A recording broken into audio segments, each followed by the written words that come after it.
Graça e paz, queridos. Vamos dar continuidade à nossa série de estudos na pequena epístola de Judas. Amém? Hoje chegamos ao verso 17 deste texto, onde vamos analisar a parte final desta carta. Amém? Desta epístola, né? Nós, ao decorrer deste período, falamos sobre como os falsos profetas corrompem a mensagem do evangelho, corrompem a igreja por sua mensagem mentirosa, falsa, trazendo libertinagem, transformando a graça em libertinagem. Falamos sobre a condenação certa destes falsos mestres, desses falsos profetas que se intitulam vindo da parte do Senhor, mas não são. Falamos que eles já têm uma condenação certa, e também aqueles que seguem eles também já estão caminhando nesta mesma direção. Vimos qual é o caráter, qual é a fonte de autoridade destes falsos profetas. Nós vimos que o caráter deles é completamente corrompido. Eles são como animais irracionais, estão cegos e acabam por isso cegando outras pessoas com a sua mensagem enganosa.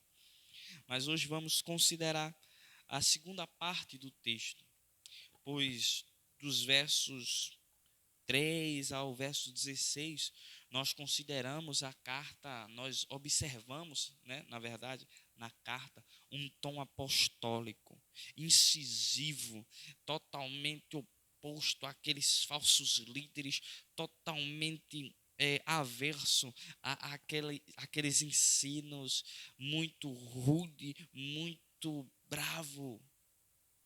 Mas do verso 17 em diante, nós vamos encontrar uma voz mais pastoral, mais branda. Quando Judas fala dos falsos profetas, ele fala de uma forma bem rude, bem grosseira, bem áspera, para deixar claro o mal que estes podem causar na congregação. Mas quando ele fala às ovelhas, ele tem um tom pastoral, de cuidado, de advertência, de alerta. E é isso que vamos encontrar no verso 17 em diante. Vós, porém, amados, lembrai-vos das palavras anteriormente proferidas pelos apóstolos de nosso Senhor Jesus Cristo, os quais vos diziam: no último tempo haverão escarnecedores andando segundo as suas ímpias paixões. São estes os que promovem divisões, sensuais, que não têm o Espírito. Vós, porém, amados, edificando-vos na vossa fé santíssima, orando no Espírito Santo, guardai-vos no amor de Deus, esperando a misericórdia de nosso Senhor Jesus Cristo para a vida eterna. E compadecei-vos de alguns que estão na dúvida, salvai-os, arrebatando-os do fogo. Quanto a outros, sede também compassivos em temor, detestando até a roupa contaminada pela carne. Vamos então agora falar sobre esse tom mais pastoral, de cuidado com as ovelhas, de cuidado com a igreja. Bem, percebam logo de início que ele diz assim: vós, porém, amados. Enquanto dos falsos profetas, ele vai dizer: ai deles, porque prosseguiram pelo caminho de Caim, movidos de ganância, se precipitaram no erro de Balaão e pereceram na revolta de Corá. Estes são como rochas submersas em vossas festas de fraternidade, banqueteando-se juntos sem qualquer recato, pastores que a si mesmos se apacentam, nuvens sem águas, impelidas pelos ventos, árvores em plena estação dos frutos, destes desprovidas, duplamente mortas, desarraigadas, ondas bravias do mar que espumam as suas próprias sujidades, estrelas errantes para as quais tem sido guardada a negridão das trevas para sempre. Esse é o desenho do falso profeta. Quando ele fala à igreja, aos crentes, ele diz assim: amados, vós, porém, amados, lembrai-vos das palavras anteriormente proferidas pelos apóstolos de nosso Senhor Jesus Cristo. A que ele está se referindo? Ele vai começar agora a trazer o remédio. Não existe, pela nossa própria força, uma cura para falsos profetas. Não existe. Nós, enquanto estivermos nesse mundo, vamos ter que lidar com, a cada momento, batermos de frente com um falso ensino, a observarmos que em nosso redor, muitas vezes, nós estamos ensinando certo e chega alguém e ensina algo que desvia o povo. Isso nunca vai deixar de existir enquanto estivermos nesse mundo. A verdade sempre vai sofrer oposição do erro, da mentira. Sempre. Sempre se levantarão falsos profetas quando homens de Deus estão ensinando e pregando a palavra da verdade. Então, vez ou outra, nos depararemos, nos encontraremos com falsos ensinos. O que é que acontece, então, quando nos deparamos com estes falsos ensinos? Vós, porém, amados, lembrai-vos das palavras anteriormente proferidas pelos apóstolos de nosso Senhor Jesus Cristo. Não tem como impedir que falsos profetas existam. Eles vão existir. Eles vão se levantar. Eles vão ensinar o erro. Mas o que nós, enquanto igreja, podemos fazer para nos prevenir de não sermos alvos fáceis nas garras dos falsos profetas? Lembrar-nos, lembrai-vos, lembrar-nos. Nós devemos nos lembrar das palavras dos apóstolos do nosso Senhor Jesus Cristo.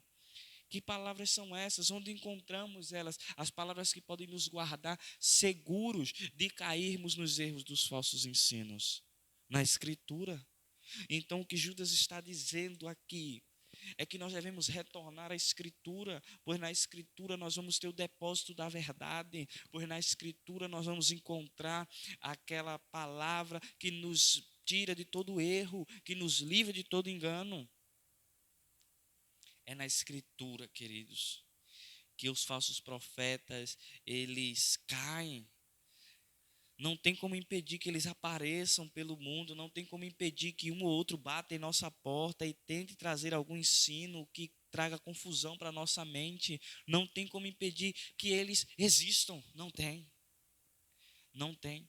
Mas tem como impedir que os ensinos falsos deles tomem conta de nossa mente, tomem conta do nosso coração, mudem a nossa forma de caminhar, tire de nossa vida o caminho da verdade. É quando nós nos voltamos à Escritura, é quando nós voltamos à fé que os apóstolos de nosso Senhor ensinaram, é quando nos voltamos para a Bíblia. Não caímos nesses enganos, não somos lançados nesses enganos, esses enganos não mais tiram o chão de nossos pés. Nós não mais somos enganados pela astúcia destes falsos mestres, é pela Escritura. Recordo-me da tentação que o diabo, durante os 40 dias de jejum que Jesus estava realizando, o diabo vai até ele e começa a tentar a ele, utilizando-se da Escritura. Recordo-me também de uma frase do pregador João Calvino que dizia assim: não existe uma artimanha maior do que a que Satanás tem usado de colocar um homem de pé atrás de um púlpito com a Bíblia aberta, sem, entretanto, pregar o evangelho para a igreja. Esse é um dos maiores trunfos, das maiores armadilhas de Satanás. É ter gente no púlpito com a Bíblia aberta e sem alimentar a igreja com o evangelho, ensinando qualquer outra coisa à igreja. Então a igreja, para se prevenir dos falsos mestres, precisa amar a Bíblia, precisa gostar de Bíblia, precisa ouvir pregador que prega a Bíblia. Estamos vendo uma decadência de Bíblia, uma decadência. Nenhuma geração teve tamanhas oportunidades como nós temos. Nós temos as melhores Bíblias de estudo disponíveis no mundo. Nós temos todo o material para estudar do mundo. Nós temos hoje líderes sendo capacitados a longa escala. Nós temos muita coisa disponível para estudarmos, para aprendermos, para lermos da Escritura, para compreendermos a Escritura. Mas a Escritura se tornou somente algo que nós utilizamos para ir à igreja. A Escritura ela só é utilizada quando a gente vai para a igreja. Hoje é dia de culto, então a gente vai lá e pega a Bíblia e vai para a igreja. Mas durante o restante dos dias a Bíblia não é utilizada, a Bíblia não é vista, a Bíblia não é estudada. Então o que é que vai acontecer? A igreja estará como um alvo frágil, como um alvo muito oportuno nas mãos dos falsos mestres. Porque falta a Bíblia. Mas não somente isso, a mesma Bíblia, os mesmos apóstolos, o mesmo Senhor Jesus Cristo nos adverte sobre o tempo em que vivemos. Veja aí no verso 18, os quais vos diziam, os apóstolos, o Senhor Jesus Cristo, a Escritura num todo, nos diziam, no último tempo haverá escarnecedores andando segundo as suas ímpias paixões. A grande questão é que nós já estamos vivendo o último tempo. Os últimos tempos, eles se iniciaram desde que Jesus foi crucificado, ressuscitou e subiu aos céus. Dali iniciam-se os últimos dias. A terra está em uma contagem regressiva. O mundo está em seus últimos momentos. Cada dia que passa são os últimos momentos dessa terra. Mas é nestes últimos dias, é no decorrer destes últimos dias, que ainda mais escarnecedores se levantam, que ainda mais falsos profetas se levantam, que ainda mais homens enganadores se levantam. E eles se levantam por quê? Diz o texto que eles se levantam porque eles andam segundo as suas ímpias paixões. O coração dele está perdido, está inflamado pelo pecado, está desejoso pelo pecado e ele não consegue conciliar o pecado dele, qual ele ama, o qual ele está apegado com o evangelho verdadeiro. E então ele une as duas coisas. Ele une uma vida de pecado, a qual ele ama e gosta e quer estar nela, não quer se arrepender e mudar, não quer receber o Espírito e ter transformação de vida. Não quer. Ele tenta unir isso ao Evangelho, de forma que ele traz uma mensagem e aqueles que amam esse mesmo tipo de vida vão ouvir esta mensagem. Aquelas pessoas que querem ter a Jesus Cristo porque temem o inferno, porque temem a condenação, mas não querem nenhum compromisso real com Jesus Cristo, porque continuam amando o pecado, porque continuam abraçados ao pecado, continuam andando segundo suas ímpias paixões. É por isso que se levanta tanto falso profeta, porque existe muita gente que dá ouvidos a ele, que quer andar do jeito que eles andam, que pensam estarem fazendo a coisa certa, por estarem no domingo na igreja e na segunda-feira traindo o marido, está na segunda-feira abandonando o lar, está na segunda-feira defraudando no trabalho, está na segunda-feira fazendo coisas à toa. Na segunda-feira vive completamente no pecado e no domingo vai lá na igreja.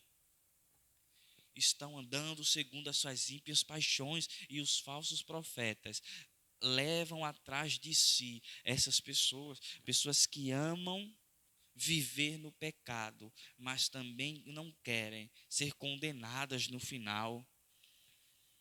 Eles querem ter o pecado hoje, querem estar abraçados no pecado hoje e querem também, lá naquele último dia, receber o abraço de Jesus Cristo, o chamando para entrar na glória.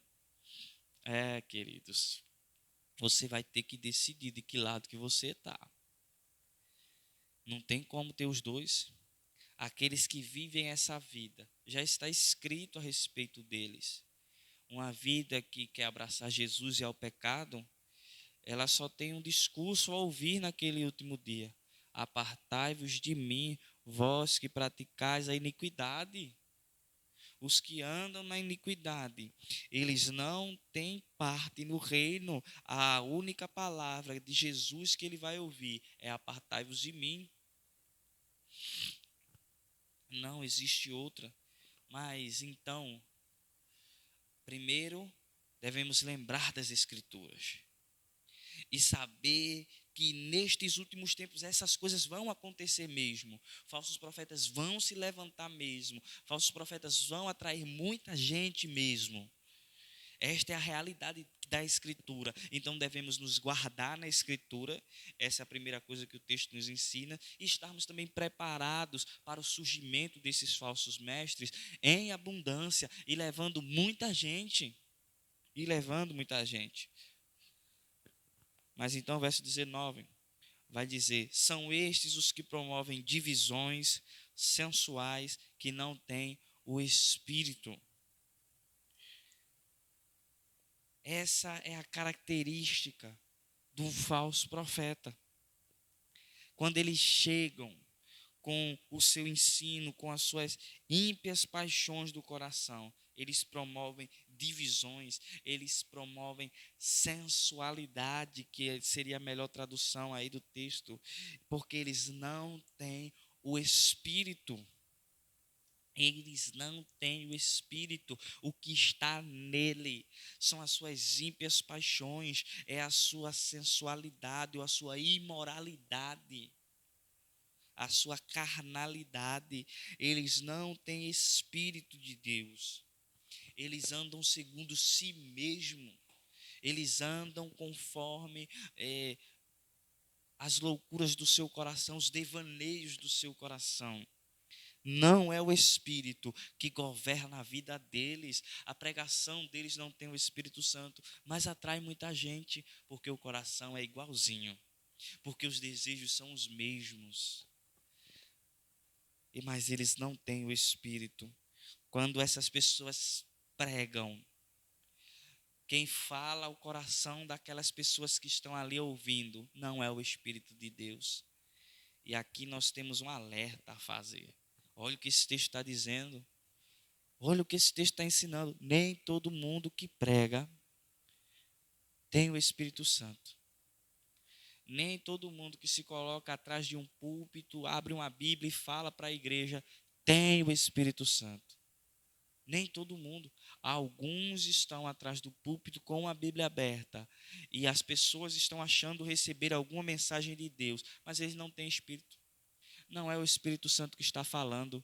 E as pessoas sentadas lá dizem assim: é Deus que está falando, eu recebo, eu creio, Deus falou comigo esta noite. Gente, se vocês estiverem ouvindo alguém como esse aqui, não é o Espírito de Deus que está falando com você, viu?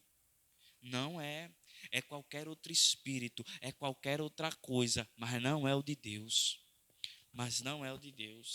O Espírito de Deus não usa esse tipo de gente para falar com a igreja.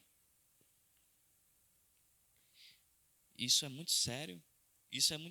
Nós temos uma multidão de gente que vão a eventos, verem determinado tipo de profetas, de pregadores.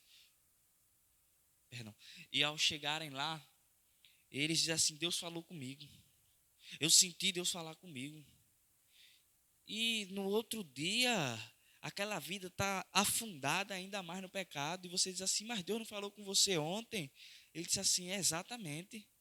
E eu estou fazendo tudo que Deus mandou eu fazer e a gente vê a vida dele naufragando no pecado. Quem falou não foi o Espírito de Deus. Havia um espírito de enganação ali falando. Havia ali um espírito de enganação que fazia com que os corações das pessoas fossem incendiados pelas brasas do pecado e não pelo fogo santo do Senhor. O que acendeu no coração quando aquela pessoa estava falando foi o fogo do inferno. Não foi o fogo purificador do Espírito Santo de Deus, que eles não têm o Espírito. Verso 20. Vós, porém, amados, edificando-vos na vossa fé santíssima, orando no Espírito Santo, entretanto, vós devem permanecer orando, porque vocês têm o Espírito Santo. O Espírito Santo está em vocês. Usem a força do Espírito Santo. Clamem pelo poder do Espírito Santo. Clamem para ser cheio do Espírito Santo. O Espírito Santo já está sobre a igreja. Enquanto eles vêm e falam, e o Espírito que está nele não é o Espírito Santo, em vocês está o Espírito Santo. E vocês devem edificar-se na fé santíssima de vocês, orando ao Senhor. Primeiro lendo a Bíblia, que é o que diz lá no verso 17, e agora no verso 20 tem outra recomendação, orando, clamando a Deus pelo Espírito Santo, para que vocês sejam edificados e não confundidos. O Espírito traz edificação. Enquanto eles, o texto vai dizer do verso 19, eles promovem divisão, o Espírito edifica na fé santíssima. Enquanto eles são sensuais, andam com sensualidade ou com imoralidade, o Espírito promove santidade na igreja. Quer saber se Deus falou com você verdadeiramente? Você vai sair daqui e amanhã você não vai desejar mais assinar aquele contrato lá no trabalho que era completamente contrário à vontade de Deus. Você vai sair daqui e não vai retornar lá para o pecado, porque o Espírito Santo produziu em vocês santidade. Santidade. Ele edifica a igreja na santidade, ele edifica a fé da igreja, ele edifica a igreja numa fé santa, e nós podemos clamar a ele para que isso aconteça. O Espírito está na igreja, o Espírito está na igreja, mas não somente isso. Verso 21, no verso 17 diz para nós retornarmos à Escritura. No verso 20 vai dizer para nós nos mantermos orando no Espírito de Deus que já está em nós. No verso 21 vai dizer: guardai-vos no amor de Deus, esperando a misericórdia de nosso Senhor Jesus Cristo para a vida eterna. Nesse momento, queridos, nós vamos encontrar o amor de Deus como fonte, como base para a nossa vitória sobre os falsos profetas. Nós temos um Deus que nos ama, que enviou seu Filho para nos salvar, que não tem prazer que nós venhamos nos perder, mas que nós venhamos ouvir a mensagem e sermos convertidos e nos arrependermos dos nossos pecados e sermos salvos por essa mensagem. Existe um Deus que nos ama, e existe um Deus que, por nos amar, Ele derrama de sua misericórdia, Ele derrama a misericórdia de nosso Senhor Jesus Cristo, para que cheguemos à vida eterna, para que obtenhamos a vida eterna. Queridos, estar guardado no amor de Deus é ter a certeza de que nós não iremos nos perder. Aquele que é verdadeiramente crente está guardado no amor de Deus, está guardado nas misericórdias de Jesus Cristo. Ele vai ser edificado na fé santíssima, ele vai andar em santidade. Nós podemos ter essa certeza, queridos, enquanto nós nos dedicamos em aprender a palavra do Senhor, em orar ao Senhor.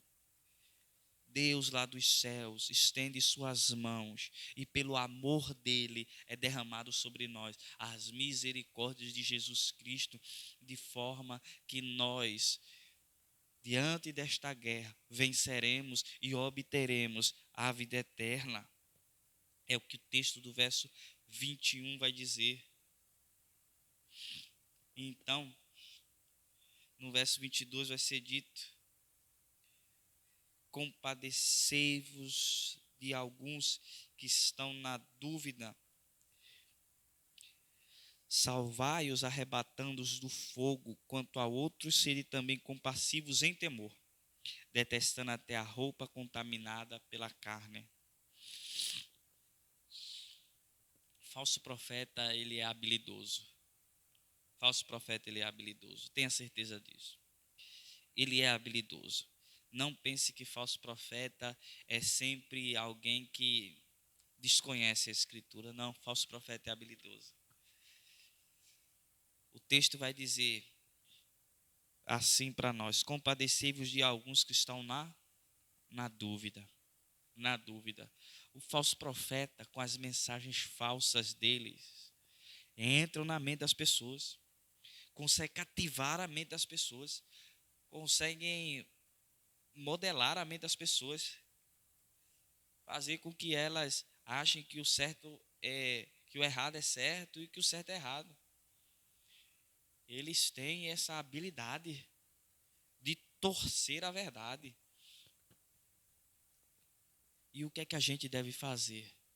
Qual é a nossa atitude para com os nossos irmãos que estão perdidos? Qual deve ser nossa atitude? Salvai-os, arrebatando-os do fogo.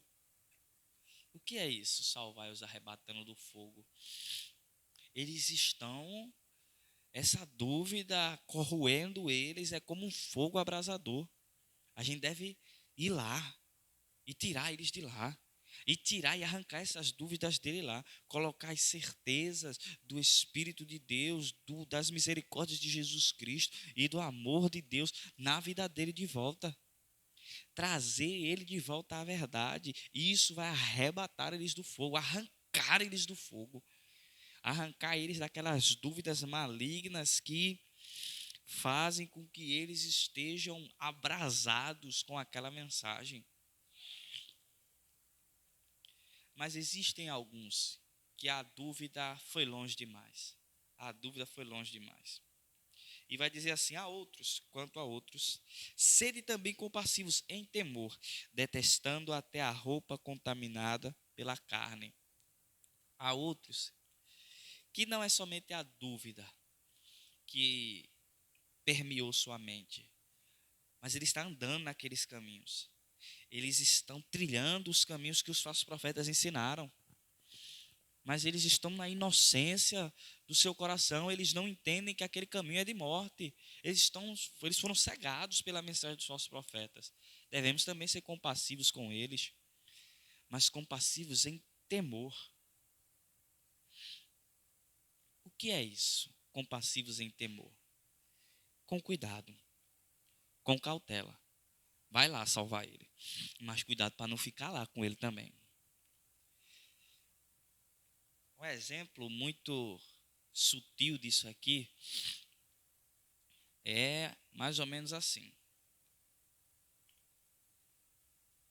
Existem pessoas que querem ser missionários. E existem pessoas que querem ser missionários.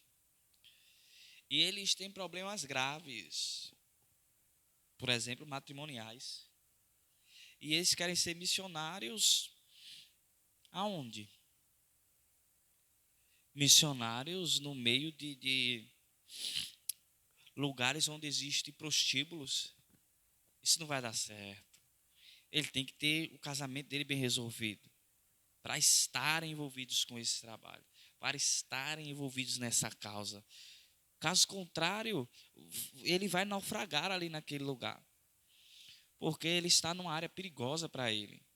É assim que a igreja deve tratar, quando nós vamos tratar do pecado do outro.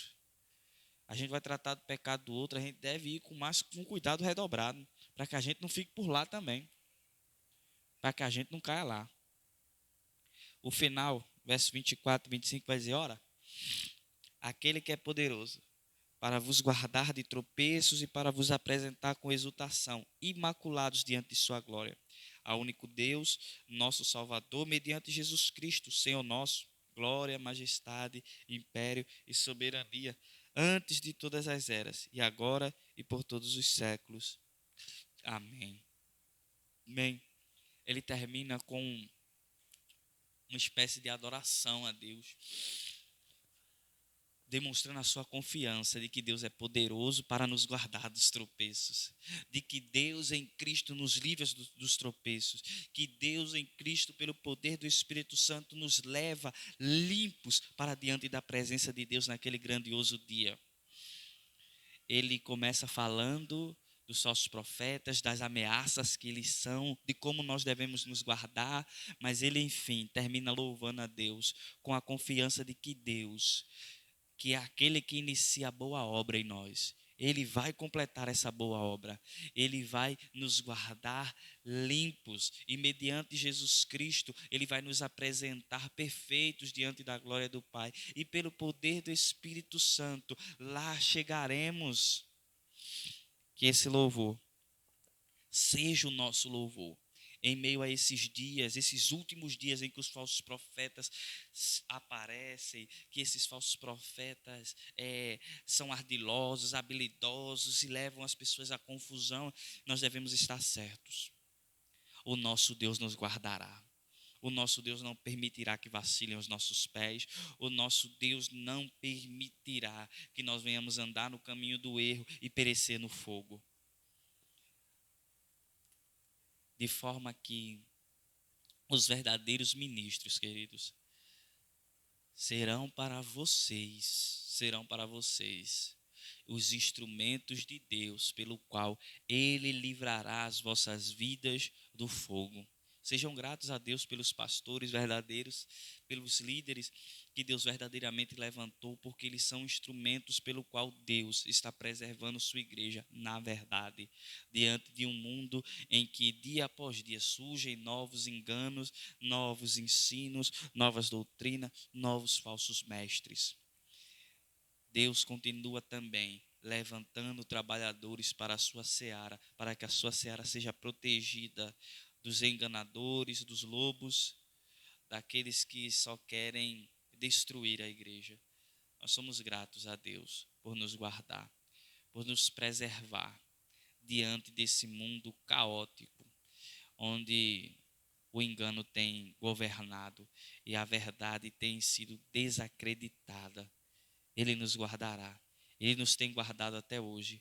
Ele continuará a levantar novos e novos ministros do Evangelho, fiéis, para proclamarem a verdade do Evangelho. Somos gratos a Deus por isso. Deus abençoe a vida de vocês, meus irmãos.